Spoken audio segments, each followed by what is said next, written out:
Well, the Ford Mondeo was born of a time when Ford wanted to sell cars in, well, all European countries. So they had to produce something that wasn't overtly British.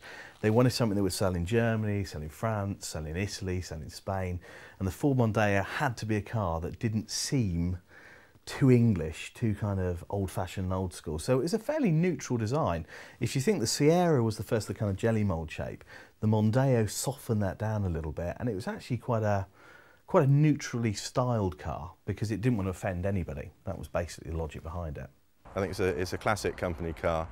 In terms of anybody who actually goes out and chooses one for themselves, I suspect it's, like me, somebody who just wants a bit of crumple zone and a bit of comfort. I mean, I can drive over sleeping policemen and not feel them. The Mondeo first saw public roads in March 1993, available in 4-door saloon, 5-door hatchback and 5-door estate versions.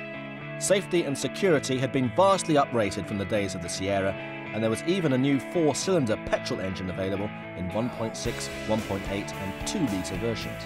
If you were to think about the level of refinement that back then you would have got for £50,000, you would have had a BMW, the silky smooth, you wouldn't hear no wind noise rattling past the windows, you'd have air conditioning, airbags, you'd have a nice 5 or 6 stereo system, 6-speaker stereo system. Then all of a sudden, we've got a car that comes along that costs between £12,000 and £15,000, a Ford Mondeo. It's got the airbags, it's dead silent on the road, it's super smooth, it's got a V6 engine in some derivatives, and it only cost a fraction of the cost of a much more superior car. The ST220 provided a sporty option for a car who wanted the practicality of a Ford family car, along with the power and sporty suspension for maybe when the family wasn't with you.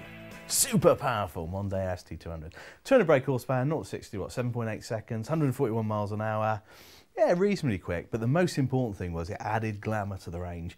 Everybody driving around a 1.8 or 2 litre felt part of this club where there was actually a hot version. Then in 2001, Mondeo changed again into a much more contemporary suit of clothes. The Mark III car added even more ammunition to its armoury to keep it at the top of the family car and fleet sales chart.